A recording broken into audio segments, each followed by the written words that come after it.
ओम श्री कृष्ण परब्रह्मणे नमः। श्रीमद्भगवद्गीता अथ प्रथमोऽध्यायः। अर्जुन विषाद योगः। धृतराष्ट्र उवाच धर्मक्षेत्रे कुरुक्षेत्रे समवेतायुयुत्सवः मामकाः पाण्डवाश्चैव किमकुर्वत संजय। संजय उवाच दृष्ट्वा तु पाण्डवानीकं व्यूढं दुर्योधनस्तदा आचार्यमुपसंगम्य राजा वचनमब्रवीत् पश्येतां पाण्डुपुत्राणाम् आचार्यमहतीं च मूं व्यूढां द्रुपदपुत्रेण तव शिष्येन धीमता। अत्र शूरा महेश्वासाः भीमार्जुनसमायुधि युयुधानो विराटश्च द्रुपदश्च महारथाः धृष्टकेतुश्चेकितानः काशीराजश्च वीर्यवान् पुरुजित् कुन्तिभोजश्च शैभ्यश्च नरपुङ्गवः युधामन्युश्च विक्रान्तः उत्तमौजाश्च वीर्यवान् सौभद्रो द्रौपदेयाश्च सर्व एव महारथाः अस्माकं तु विशिष्टाये तान् निबोधद्विजोत्तम नायका मम सैन्यस्य संज्ञार्थं तान् ब्रवीमि ते। भवान् भीष्मश्च कर्णश्च कृपश्च समितिञ्जयः अश्वत्थामा विकर्णश्च सौमदत्तिस्तथैव च अन्ये च बहवः शूराः मदर्थे त्यक्तजीविताः नानाशस्त्रप्रहरणाः सर्वे युद्धविशारदाः अपर्याप्तं तदस्माकं बलं भीष्माभिरक्षितं पर्याप्तं त्विदमेतेषां बलं भीमाभिरक्षितम् अयनेषु च सर्वेषु यथा भागमवस्थिताः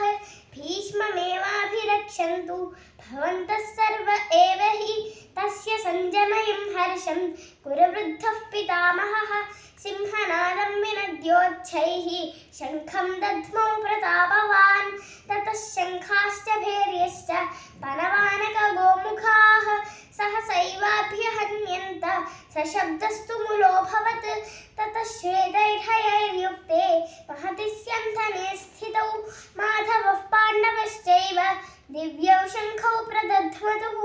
पाञ्चजन्यं हृषीकेशः देवदत्तं धनञ्जयः पौण्ड्रं दध्मौ महाशङ्खं भीमकर्मा वृकोदरः अनन्तविजयं राजा कुन्तीपुत्रो युधिष्ठिरः नकुलः सहदेवश्च सुघोषमणिपुष्पकौ काश्यश्च परमेश्वासः शिखण्डी च महारथः धृष्टद्युम्नो विराटश्च सात्यकिश्चापराजितः द्रुपदो द्रौपदेयाश्च सर्वशः पृथिवीपते सौभद्रश्च महाबाहुः शङ्खान् दध्मुः पृथक् पृथक् सघोषोधार्तराष्ट्राणां हृदयानि व्यदारयत् नभश्च पृथिवीं चैव तुमुलो व्यनुनादयन् अथ व्यवस्थितान् दृष्ट्वा धार्तराष्ट्रान् कपिध्वजः प्रवृत्ते शस्त्रसम्पाते धनुरुद्यम्य पाण्डवः हृषीकेशं तदा वाक्यम् इदमाह महीपते। अर्जुन उवाच सेनयोरुभयोर्मध्ये रथं स्थापयमेच्युत यावदेतान्निरीक्ष्येऽहं योद्धुकामानवस्थितान् कैर्मया सह योद्धव्यम् अस्मिन् रणसमुद्यमे योत्स्यमानानवेक्ष्येऽहं य एतेऽत्र समागताः धार्तराष्ट्रस्य दुर्बुद्धेः युद्धे प्रियचिकीर्षवः। संजय उवाच एवमुक्तो हृषीकेशः गुडाकेशेन भारत सेनयोरुभयोर्मध्ये स्थापयित्वा रथोत्तमं भीष्मद्रोणप्रमुखतः सर्वेषां च महीक्षिताम् उवाच पार्थ पश्यैतान् समवेतान् कुरूनिति तत्रापश्यत् स्थितान् पार्थः पितॄनथ पितामहान् आचार्यान् मातुलान् भ्रातॄन् पुत्रान् पौत्रान् सखींस्तथा श्वशुरान् सुहृदश्चैव सेनयोरुभयोरपि तान् समीक्ष्य स कौन्तेयः सर्वान् बन्धूनवस्थितान् कृपया परयाविष्टः विषीदन्निदमब्रवीत्। अर्जुन उवाच दृष्ट्वेमं स्वजनं कृष्ण युयुत्सुं समुपस्थितं सीदन्ते मम गात्राणि मुखं च परिशुष्यति वेपथुश्च शरीरे मे रोमहर्षश्च जायते गाण्डीवं स्रंसते हस्तात् त्वच्चैव परिदह्यते न च शक्नोम्यवस्थातुं भ्रमतीव च मे मनः निमित्तानि च पश्यामि विपरीतानि केशव न च श्रेयोनुपश्यामि हत्वा स्वजनमाहवे न काङ्क्षे विजयं कृष्ण न च राज्यं सुखानि च किं नो राज्येन गोविन्द किं भोगैर्जीवितेन वा येषामर्थे काङ्क्षितन्नः राज्यं भोगाः सुखानि च त इमेव स्थिता युद्धे प्राणां त्यक्त्वा धनानि च आचार्याः पितरः पुत्राः तथैव च पितामहाः मातुलाश्वशुराः पौत्राः शालाः सम्बन्धिनस्तथा एतान् न हन्तुमिच्छामि घ्नतोऽपि मधुसूदन अपि त्रैलोक्यराज्यस्य हेतोः किन्नु मही कृते